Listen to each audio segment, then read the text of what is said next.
Bonjour Lisa Terrier. Bonjour Clémence.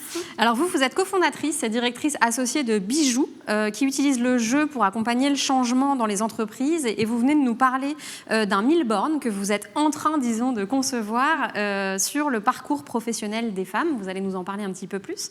Bonjour Carole Pitot-Agudo. Bonjour Clémence. Merci beaucoup d'être là dans un agenda hyper chargé en ce moment. Depuis le 2017, vous êtes à la tête de RTE dans l'Ouest, RTE pour Réseau de transport de l'électricité. Et vous avez fait de l'accession des femmes au poste à responsabilité dans votre entreprise un cheval de bataille. On va y revenir, mais avant ça, Isa Terrier, on va jouer, du coup, c'est l'heure du midi, on est... Voilà. Est-ce que, pour commencer, vous pouvez nous dire en quelques mots pour quelles raisons vous avez souhaité créer les 1000 pas au travers d'une campagne Ulule qui a rencontré un franc succès il y a quelques mois, quelques semaines? Exactement. Il y a quelques années, en fait, on s'est posé la question de comment créer un jeu sur les carrières professionnelles au féminin, parce que on s'est rendu compte qu'une carrière professionnelle au féminin, c'était pas vraiment une autoroute, que en fait, il y a beaucoup de péages pour l'instant, parfois c'est très douloureux, et en tout cas, c'est pas un chemin tout tracé. Et peut-être parce qu'avec mon associé Coralie Fragnat, on a joué énormément au Milborn quand on était petite. On a tout d'un coup vu cette question des freins et des accélérateurs comme une porte d'entrée intéressante pour aborder la carrière professionnelle au féminin. Et comme on ne voulait pas faire ce jeu toute seule, simplement avec notre prisme, on a demandé au départ c'était 1000 femmes, finalement on a récupéré 150 témoignages de femmes pour pouvoir concevoir ce jeu. Donc c'est un jeu collaboratif, en tout cas dans sa conception. Alors c'est ça qui est très intéressant, c'est qu'effectivement vous avez recueilli des témoignages de femmes qui vous racontent qui vous ont raconté en tout cas quels obstacles, quel type de péage, à quel type de borne de péage elles avaient dû s'arrêter. Est-ce que l'argent occupait une place importante de ces verbatims ? Alors, sur les 750 témoignages, effectivement, l'argent est... C'est 750, hein, 750 témoignages, c'est énorme. Hein. Au départ, on pensait peut-être pas en avoir autant, même si on s'était fixé un objectif haut. Mais en tout cas, ça a été long en déploiement. De partout en France, j'imagine. Complètement, de plein de réseaux différents. Les âges. Exactement, on ne voulait pas avoir que des jeunes personnes, on voulait aussi avoir des femmes de plus de 50 ans, on ne voulait pas avoir que des cadres, on voulait aussi avoir des ouvrières. Donc, on a vraiment tissé un réseau assez fort pour envoyer cette grande consultation.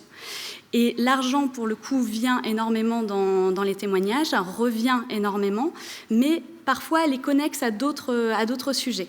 En fait, tout d'un coup, une femme va nous parler de la maternité, ça va l'amener à la garde d'enfants, ça va l'amener, ok, pas de garde d'enfants, donc j'ai pas d'infrastructure pour faire garder mon enfant, donc question au sein de mon couple, je dois choisir lequel gagne le meilleur salaire, et là, en gros, on bascule très vite sur l'argent. Ouais.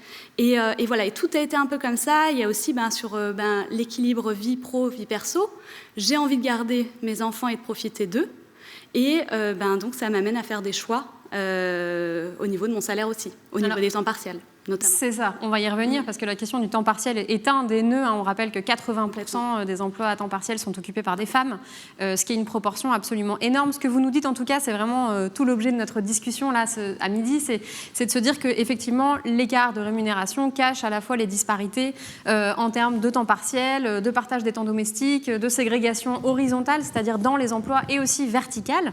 Alors l'accession aux responsabilités, on va y revenir avec vous, Carole Pitot-Agudo. Est-ce que vous pouvez nous dire d'abord si c'est ce qu'on vient d'entendre là, ça résonne en vous, peut-être en tant que dirigeante, en tant que femme aussi qui avez vous-même fait carrière dans votre entreprise? Oui, forcément. Donc, RTE, donc Réseau de transport de l'électricité, c'est un métier très technique.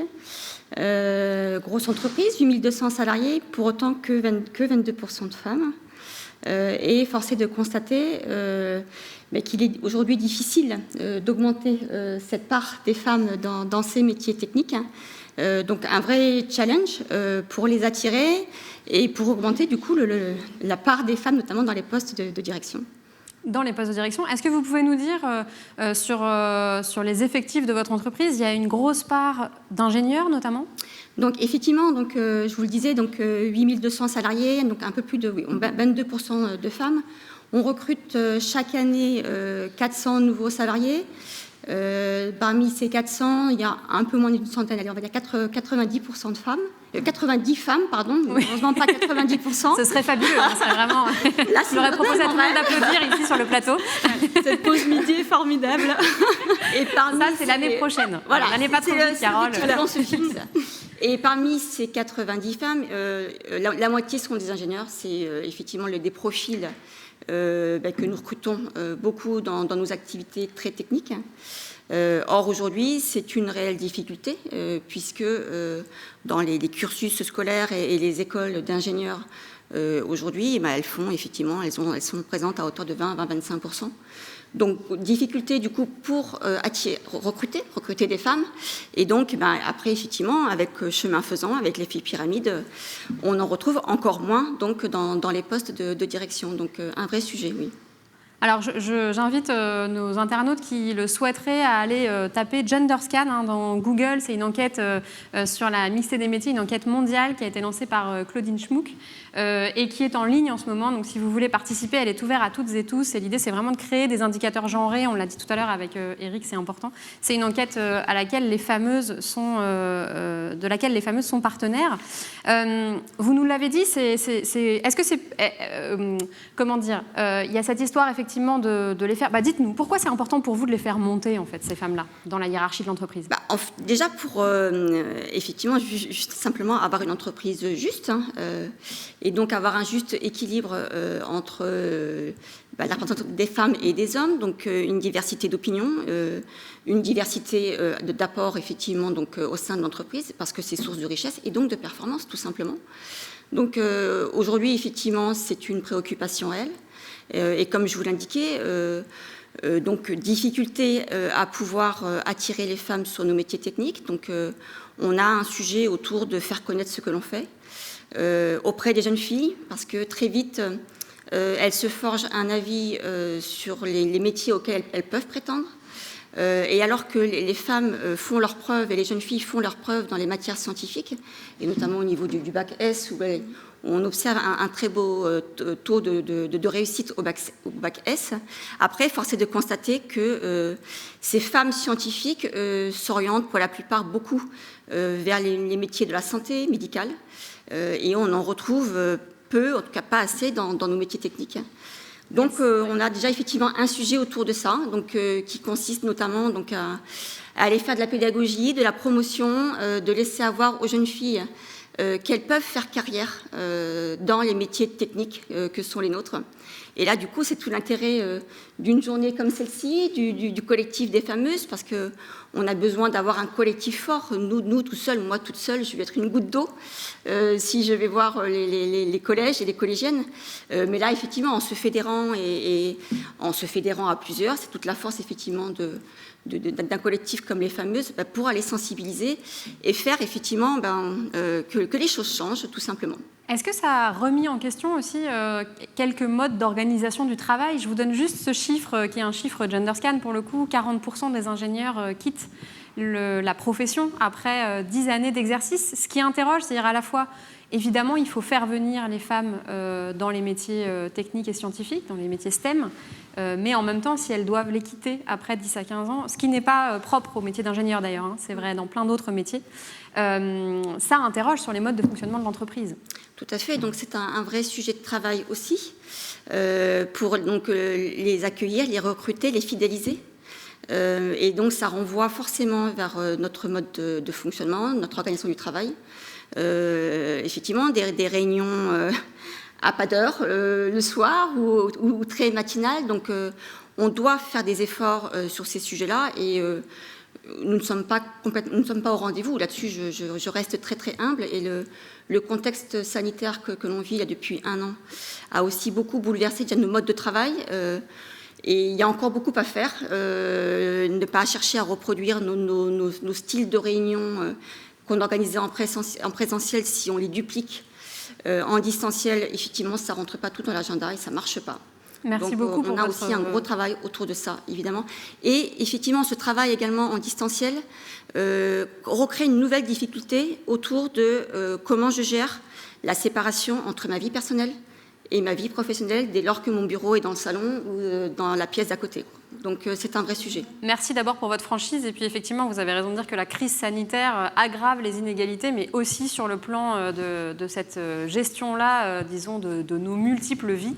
Les études, et particulièrement entre les femmes et les hommes, et les études sont en train de se multiplier pour démontrer combien il est plus difficile pour les femmes de gérer la notion de télétravail et d'avoir sa pièce à soi et sa fameuse chambre à soi, je n'en rajoute pas.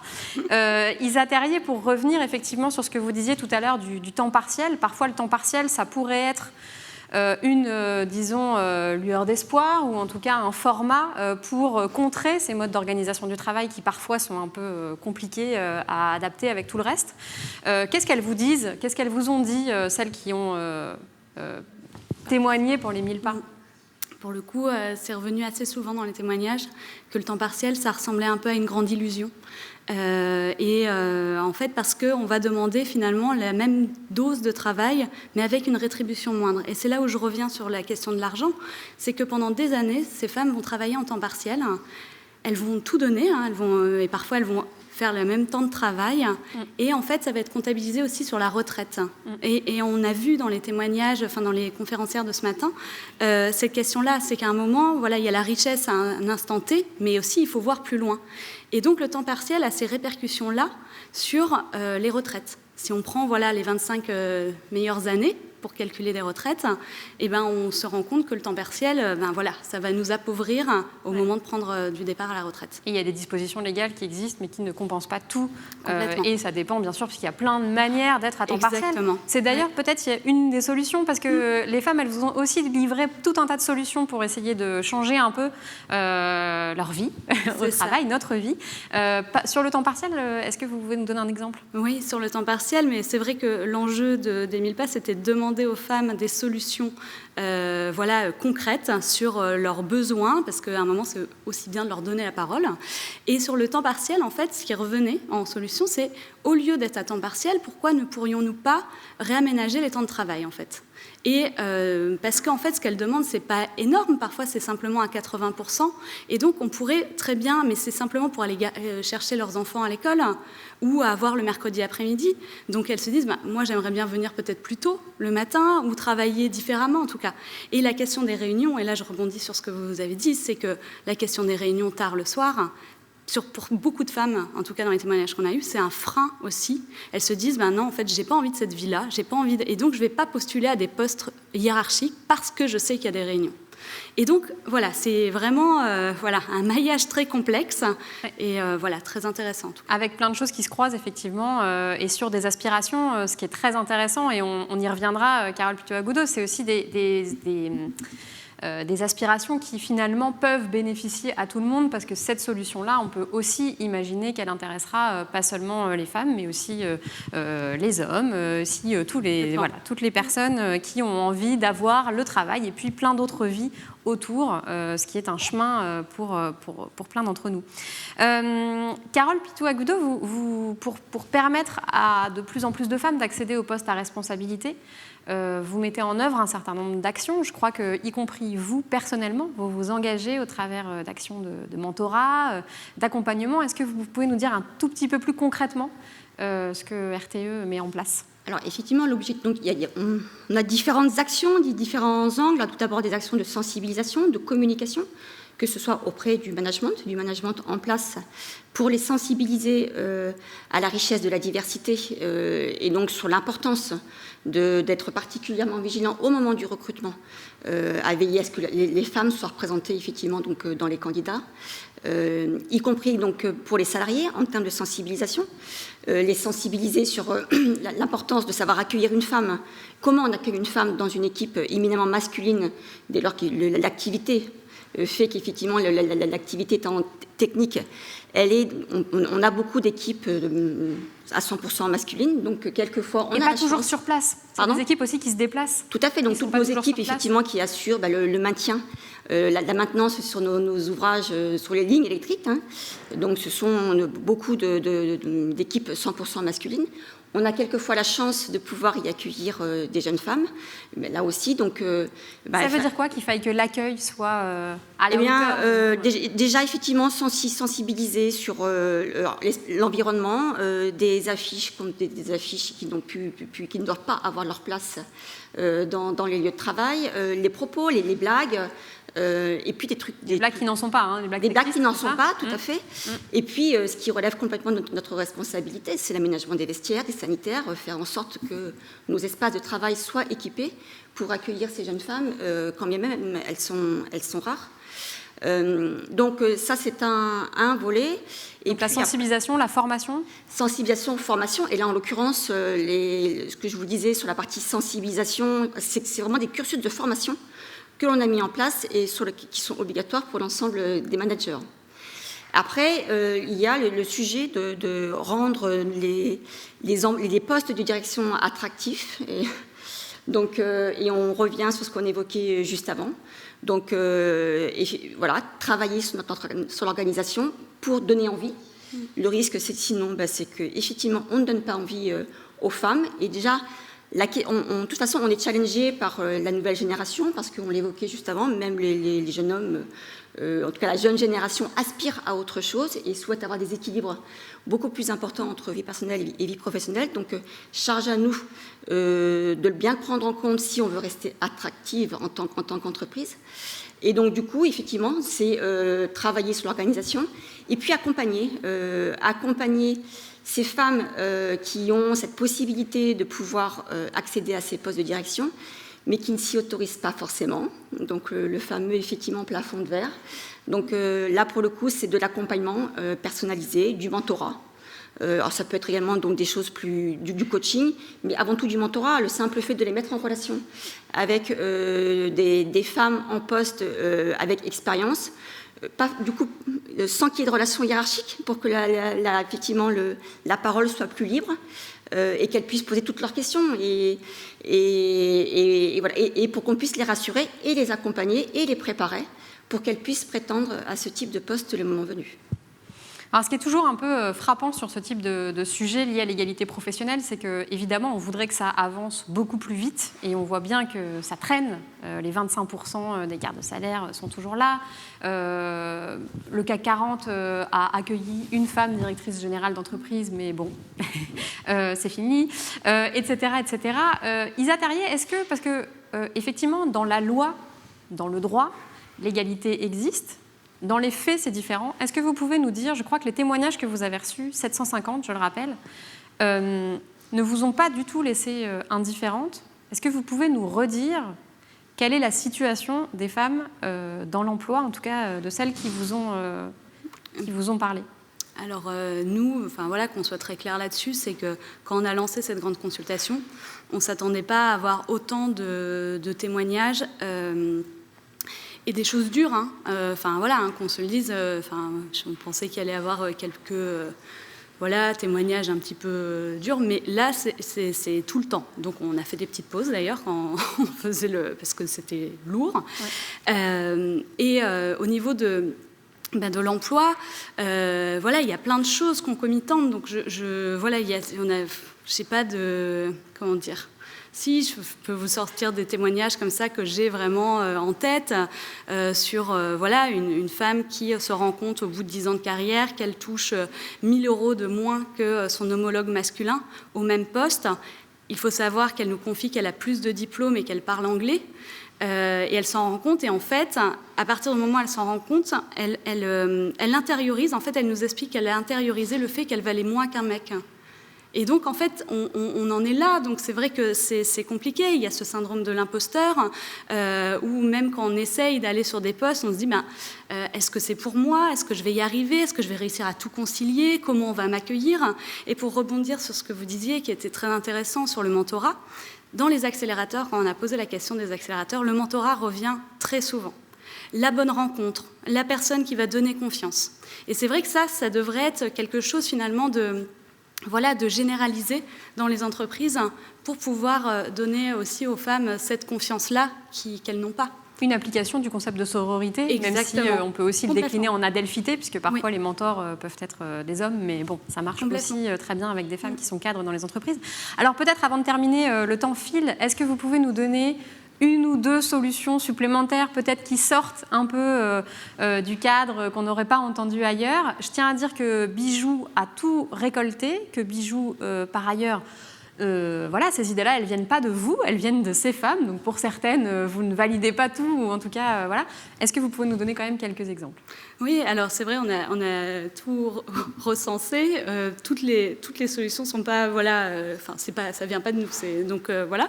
Il y a une solution, c'est une solution qui concerne la maternité et une femme qui nous confiait qu'elle avait l'impression qu'on ne prenait pas en compte assez la maternité justement dans l'organisation du travail. Elle disait qu'il faudrait au minimum qu'il y ait une mère de famille dans les CA d'entreprise pour donner un point de vue. Donc ça, c'est une solution très concrète qui peut être appliquée très facilement. À condition qu'on l'écoute. À condition qu'on l'écoute, évidemment. Ça, c'est aussi, voilà, il faut rajouter d'autres briques à ça. Bon, voilà. La libération de la parole, c'est super, mais à condition qu'il y ait aussi une libération de l'écoute. De l'écoute, en face. En général, c'est, voilà, il y a, la parole est toujours libérée. Le plan un enfant, un moyen de garde, parce que ça revient très très souvent. Donc la solution vraiment, à partir du moment où il y a un enfant qui naît, il y a un moyen de garde en face. Et même, je crois que sur une des solutions, c'était jusqu'aux 16 ans de cet enfant-là, avec du périscolaire, le moyen d'occuper. Parce qu'en fait, ce qui se pose, c'est que voilà, c'est toujours la femme finalement, très souvent, je veux pas, mais qui va être appelée notamment. Ça fait partie des solutions, que les écoles arrêtent d'appeler uniquement les femmes quand l'enfant est malade.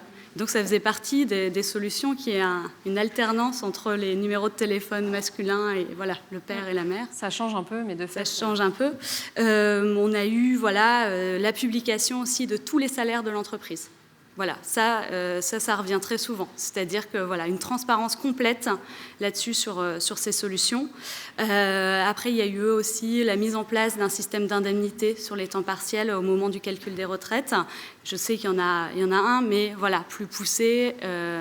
Voilà, pour considérer le travail à la maison aussi. Ce qui est super, c'est quand même que on se dit qu'il faudrait davantage, sans doute, écouter les femmes, peut-être qu'on appelle les entreprises et les gouvernants à aller jouer aux 1000 pas dès qu'il sera prêt.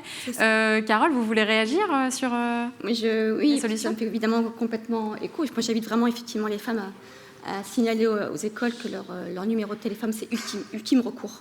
Le numéro 1, c'est le numéro du papa. Après, il faut tourner. Non, effectivement, je suis dans la provocation. Mais c'est tout à fait ça. Il faut être extrêmement vigilant pour qu'effectivement, qu'elles puissent prendre leur place pleinement donc, dans l'entreprise. Et je rebondis, effectivement, parce que j'y suis extrêmement attachée, voilà, sur le mentorat. Et ça peut être d'autres formes, mais qu'on puisse s'organiser pour leur donner une écoute et un conseil. Enfin, voilà, donc... ça peut être, effectivement, je pense que le mentorat y répond bien. Et c'est un moyen, effectivement, donc, d'accompagner chaque situation individuelle. Alors, on a 2 questions du public. Donc, je vous propose de les regarder. Alors, arrêter les horaires de réunion tardives ou matinales, c'est aussi une mesure pour les hommes, pour qu'eux aussi s'occupent des enfants, notamment. C'est une mesure qui profite à toutes et tous. C'est un peu ce qu'on disait tout à l'heure, effectivement. Tout à fait. Et là-dessus, je peux témoigner de l'importance de la jeune génération, effectivement, qu'il accorde à ces règles de fonctionnement de base. Donc, on va être challengé, et si on veut pouvoir continuer à recruter des jeunes talents, il faut absolument qu'on rechallenge nos modes de fonctionnement, c'est clair. Oui, avec une alerte sur, effectivement, la jeune génération qui... n'est pas pour autant forcément plus féministe d'ailleurs, mais en tout cas, voilà, qui bénéficiera des mesures féministes, donc tant mieux. Le plafond de verre, oui, et aussi le syndrome d'imposture, d'où le besoin d'encouragement et de mettre les femmes en lumière dans l'entreprise. Oui, tout à fait. Et donc, ça fait partie des actions dans lesquelles je m'implique aussi. Donc, aller chercher les femmes qui réussissent et qui spontanément ne se mettent pas forcément en avant. Donc, voilà, les aider à prendre aussi la lumière pour leur donner aussi, simplement leur donner confiance, qu'elles prennent confiance en elles. Et qu'elles trouvent leur juste place C'est ça. dans l'entreprise, dans la société, dans leur couple, partout. C'est bien l'ambition de cette journée. Merci beaucoup à toutes les deux. Tout ce qu'on souhaite aux 1000 pas, c'est peut-être bientôt une démo chez RTE dans l'Ouest pour sensibiliser les équipes. Ce que je vous propose de faire, c'est qu'on va lancer, vous avez pu répondre via la plateforme Imagina et nous dire ce que représentait l'argent pour vous en un mot. Est-ce qu'éventuellement on peut projeter le nuage de mots pour voir ce que sont les résultats? Superbe. Ce mot liberté, en gros, liberté, indépendance, moyen, c'est très intéressant aussi, effectivement, moyen et peut-être pas fin.